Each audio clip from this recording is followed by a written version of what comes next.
Today, I'd like to talk a little bit about the Battle of Lake Erie. Fought on September 10th, 1813, it was a decisive naval battle in the overall War of 1812. So before we dive into the nitty-gritty of the action, I'd like to just kind of give a layout of the strengths of either side.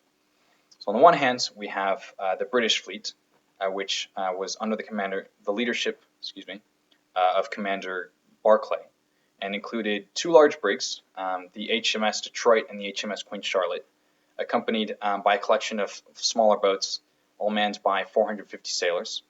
And then we have the American side, under the leadership of Commodore Perry, who had, again, two large brigs, the USS Lawrence and the USS Niagara, as well as seven other smaller vessels, all under 540 sailors.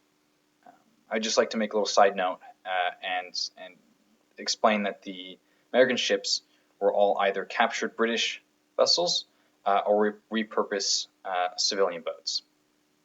So on the action started in the early morning by the HMS Detroit firing his first shot at 11:45 a.m. What would then follow is the USS Niagara was to heavily shoot and end up killing the commanding officers of the HMS Queen Charlotte, instead of attacking the larger HMS Detroit, which, as a result, the USS Lawrence, which had shorter cannons, was heavily barraged at a distance by the HMS Detroit. So the USS Lawrence, under the command of Commander Perry, ends up completely useless.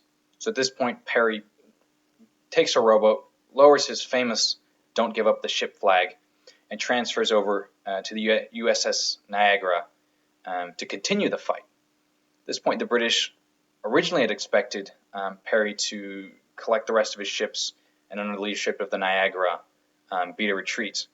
But instead, Perry, true to his flag's motto, continues the fight. And at the decisive moment in the battle, the HMS Detroit and the HMS Queen Charlotte collide. So this gives the USS Niagara the perfect chance to come in and just rake the two entangled ships with broadside after broadside, eventually forcing the two to surrender. After that, the American smaller vessels simply round up and slowly have the smaller British gunships surrender, and by 3 p.m. in the afternoon, it is an official American victory. The aftermath of the battle results in 27 American killed, 96 wounded, and one severely damaged brig, the USS Lawrence. On the British side, on the other hand, we have 41 killed, 93 wounded, but the entire squadron is captured. So it's a complete and utter loss.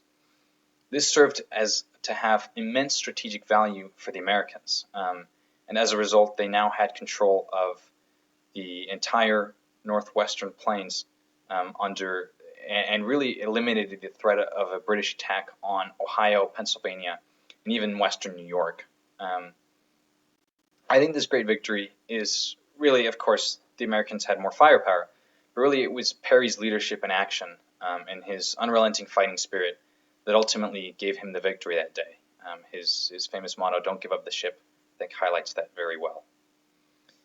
As President Theodore Roosevelt would note years later, I quote, "The victory of Lake Erie was most important, both in its material results and its moral effects, the outcome of the War of 1812, end quote. So I hope that after this you have a better insight into the importance of the Battle of Lake Erie. Not so much the individual statistics and figures, but the role it played in the overall goal of really the victory in the full War of 1812. Thank you, and hoo-yah!